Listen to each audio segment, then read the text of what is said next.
Welcome to SBS News in Easy English. I'm Greg Dyatt. Prime Minister Scott Morrison says the federal budget will contain measures to bring down the cost of living. The government is expected to reduce its tax on petrol to try to reduce record-high fuel prices. The budget's on Tuesday night. That's not far away now. What we recognise is the great pressure that Australian families and small businesses are under right around the country, and we've designed a suite of measures to address those cost of living issues. Victorian Premier Daniel Andrews has tested positive for COVID-19 and says he will isolate for the next 7 days. In a statement, Mr Andrews says he developed mild symptoms, including a sore throat and mild temperatures, before undertaking a rapid antigen test. Mr Andrews says whilst his wife and kids tested negative, they will also isolate for the next 7 days. Deputy Premier James Merlino will be acting Premier until Monday, the 4th of April. Ukrainian President Volodymyr Zelensky says he's willing to accept Russian security guarantees, including a nuclear-free status for Ukraine. He says he needs to meet with Russian President Vladimir Putin if an agreement is to be reached. We must come to an agreement with the President of the Russian Federation, and in order to reach an agreement, he needs to get out there on his own 2 feet and come meet with me. The Chief Executive and Managing Director of Sydney's Star Casino has resigned. The board says Matt Beckier made the decision over issues raised in the ongoing inquiry into the casino. Mr Beckier will step down from the board immediately, but his final departure date is yet to be determined. A 6-year-old boy who went missing on Sunday afternoon in the southern suburbs of Perth has died in hospital. Police say the boy was not wearing any clothes when he disappeared around 4 p.m. on Sunday. He was found an hour later in the backyard of a nearby property, where authorities say he was in need of urgent medical assistance, but later died in hospital. The cause of death has not yet been revealed. A memorial has been held at the crash site of the China Eastern Airlines plane in southern China. The crash killed all 132 people on board the 737-800. It's hoped the discovery of the cockpit voice and flight data recorders will bring investigators one step closer to determining what caused the crash. Chief Executive of Airline Ratings, Jeffrey Thomas, told SBS News the collection of the plane's wreckage will be the other key part of uncovering answers. Because some debris was found 10 kilometres away from the main crash site. Now, what that tells us is that that debris is critical because it'll tell us that this debris came away from the aeroplane early on, and that could have caused the crash. New South Wales paramedics will take part in industrial action from Tuesday morning to pressure the state government for better conditions and resources. The union wants 1,500 extra paramedics employed and higher wages. Australian Greg Fraser has won the Academy Award for Best Cinematography for his work on the film June. Mr Fraser's award continues June's successful start at the Oscars, including the Academy Award for Best Music, produced by Hans Zimmer. I'm Greg Dyatt, and this is SBS News in Easy English. Welcome to SBS News in Easy English. Federal Treasurer Josh Frydenberg will release his long-term plan for the economy in Tuesday night's budget. The 2022-23 budget is expected to show the unemployment rate dropping to 3.75% by the September quarter this year, its lowest level since 1974. The budget is also anticipated to include one-off payments of $250 for low-income Australians.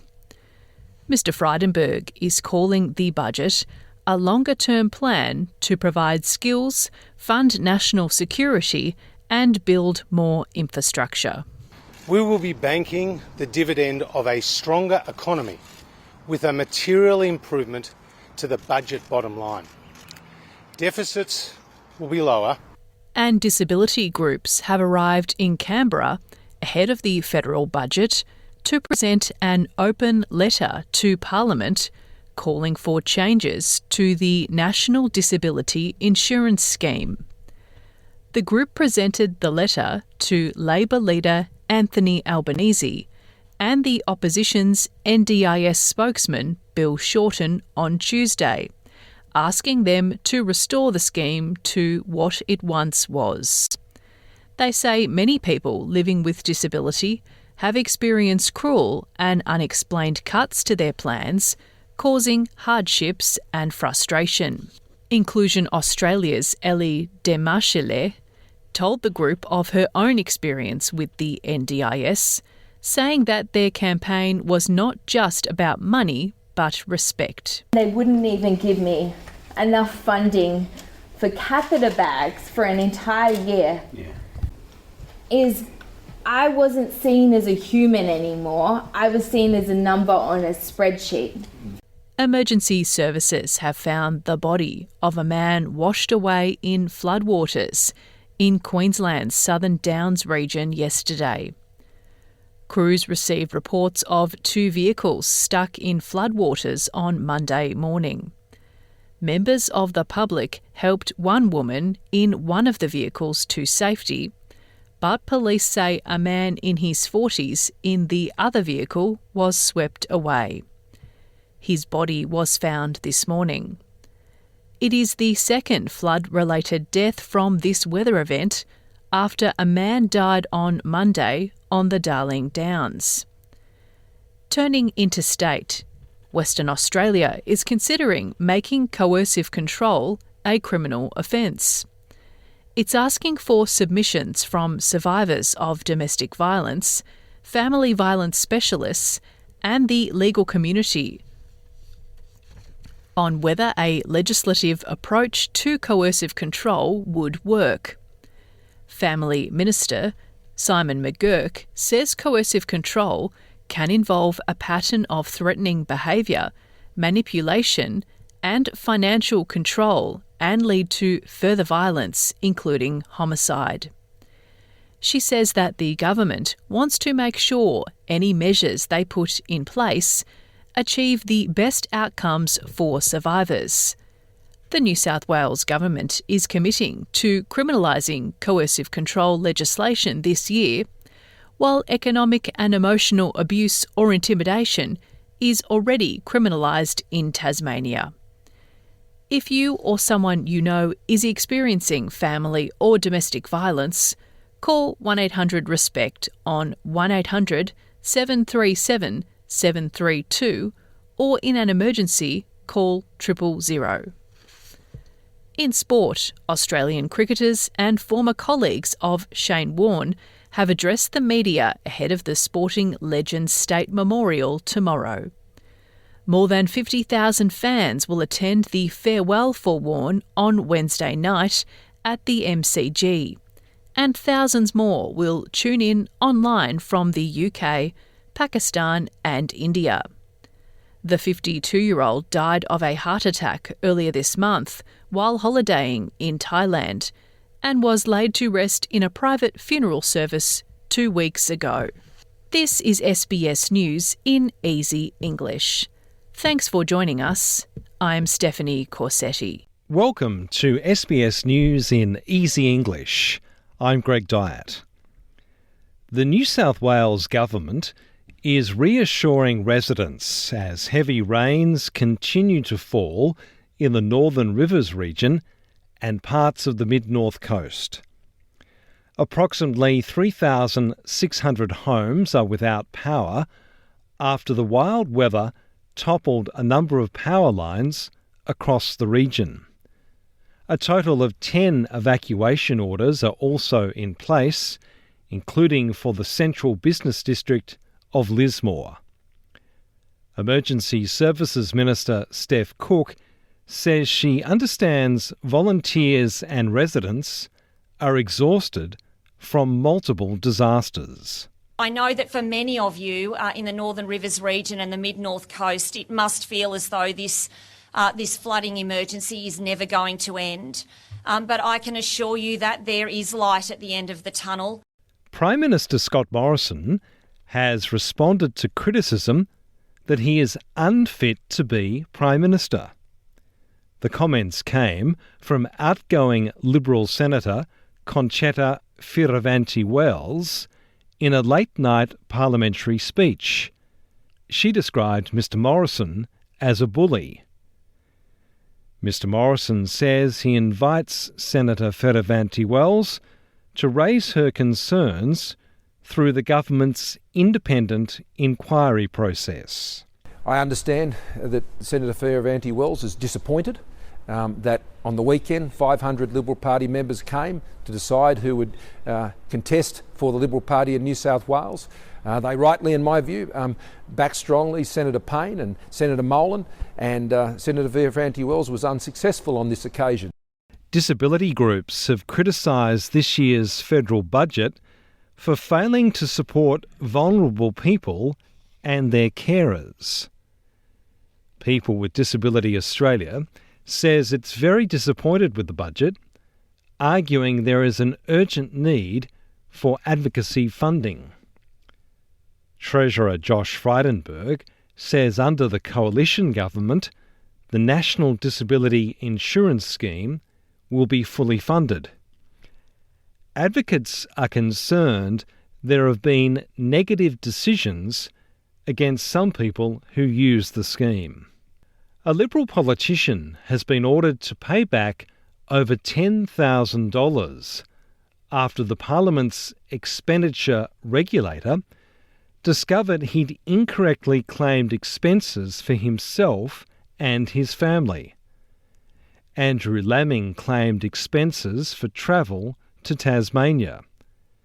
He has to repay $10,360, which includes a 25% penalty fee. Another minister in the Victorian government has contracted COVID-19.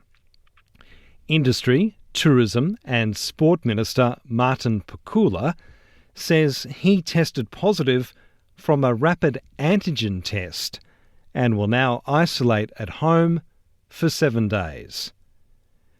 Premier Daniel Andrews is in isolation until Monday after he also returned a positive result.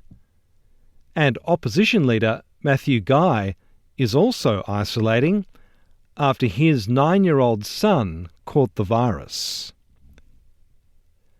8 peacekeepers have been killed after their helicopter was shot down in the Democratic Republic of Congo. The United Nations says 6 of the crew members were from the Pakistani military. 1 was from Russia and the other from Serbia. Telstra's Chief Financial Officer, Vicky Brady, will take over as the company's first female chief executive. Ms Brady will take over on September 1st, following the retirement of long-serving head Andrew Penn. A state funeral will be held for the late Shane Warne in Melbourne this evening. More than 50,000 fans are expected to gather at the Melbourne Cricket Ground to honour the cricketing legend who died of a suspected heart attack at the age of 52. The service is expected to feature pre-recorded songs by Elton John and Ed Sheeran and speeches by Warne's children. I'm Greg Dyatt, and this is SBS News in Easy English. Welcome to SBS News in Easy English. I'm Greg Dyatt. A search is underway for a helicopter that disappeared in regional Victoria. Emergency services are at Mount Disappointment near Whittlesea to coordinate a search and rescue effort, and the Australian Transport Safety Bureau has been notified. It's understood 2 helicopters had travelled from Melbourne when one aircraft went missing.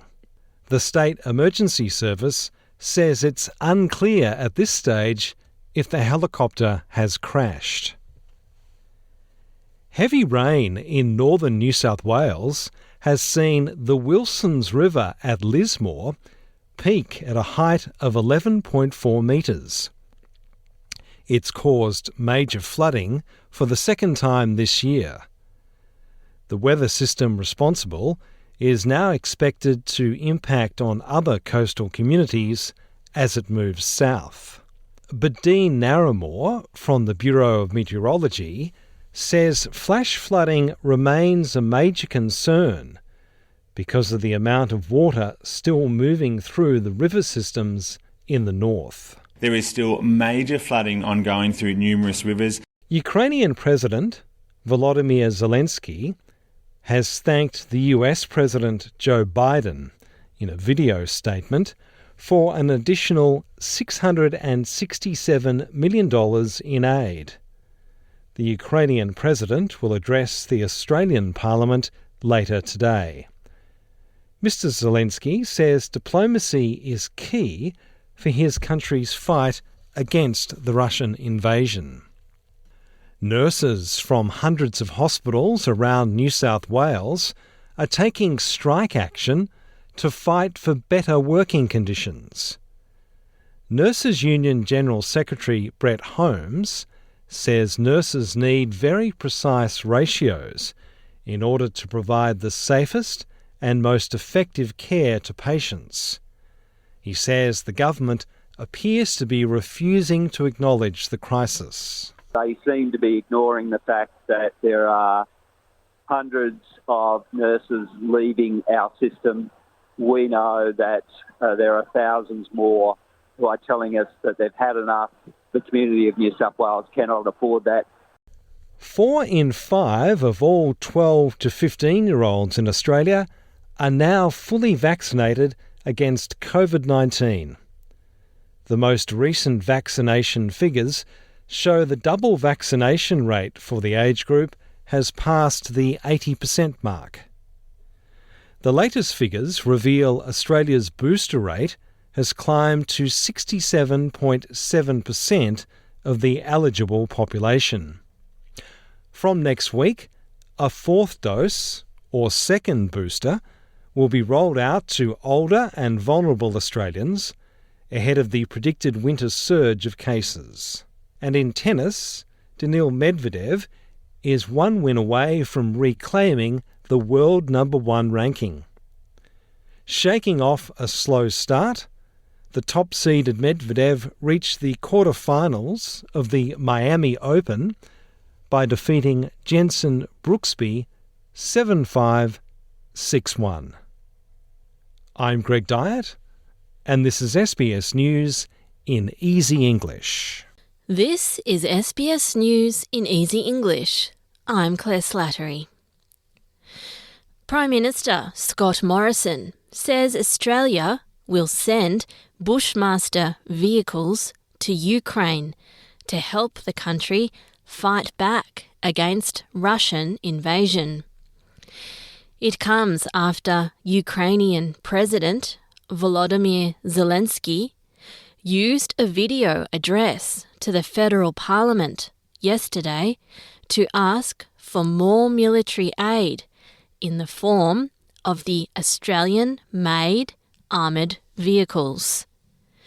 Mr. Morrison says Australia will meet Mr. Zelensky's request. We're not just sending our prayers, we're sending our guns, we're sending our munitions, we're sending our humanitarian aid, we're sending all of this, our body armour, all of these things, and we're going to be sending our armoured vehicles, our Bushmasters as well. The Australian Defence Force is now working out how many Bushmasters it will give to Ukraine and when.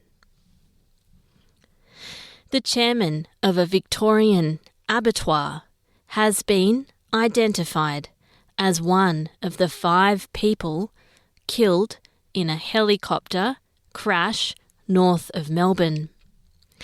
Paul Trozier was a passenger on board the helicopter that crashed at Mount Disappointment on Thursday morning. The 73-year-old Albert Park man headed the board of Radford Meats. He's being remembered as a passionate and accomplished leader who will be dearly missed. The 4 other people on the helicopter include a 32-year-old Cheltenham man, a 50-year-old Inverloch woman, and 2 New South Wales men aged 59 and 70. Experts are sorting through the helicopter wreckage to find out what caused Victoria's worst civil aviation accident in 30 years. Victims of severe flooding in New South Wales will be given emergency housing in Queensland. The New South Wales Department of Communities and Justice is providing emergency accommodation in hotels, recreation parks and motorhomes in Brisbane and on the Gold Coast for about 1,500 people affected by the Northern Rivers floods. Residents from Lismore to the Lower Macleay remain under evacuation orders, while the New South Wales State Emergency Service warns already drenched areas could see flash flooding, with wet soils increasing the risk of falling trees. Meanwhile, state police believe they have found the body of aged care nurse Anita Brackell, who went missing in floodwaters south of Lismore almost 3 days ago. Labor leader Anthony Albanese is increasing the pressure on Prime Minister Scott Morrison to call the election. Mr. Morrison has said the election will be held in the middle of May, but is yet to announce a date. The latest day the Prime Minister could ask the Governor-General to call the election is the 18th of April. Mr. Albanese says Mr. Morrison is dragging out the election announcement for his party's own benefit. I say to the Prime Minister, enough of the pantomime. Call the election. Call the election. Let the Australian people decide. Australia's largest Indigenous gathering, the Garma Festival, is back on in the Northern Territory after it was cancelled for 2 years in a row because of the COVID-19 pandemic. The event is a celebration of the cultural, artistic and ceremonial traditions of the Yolngu people and usually attracts about 2,500 visitors. This year's festival will be held from July 29 to the 1st of August at Gulkula on the Gove Peninsula in northeast Arnhem Land. I'm Claire Slattery. You've been listening to SBS News in Easy English.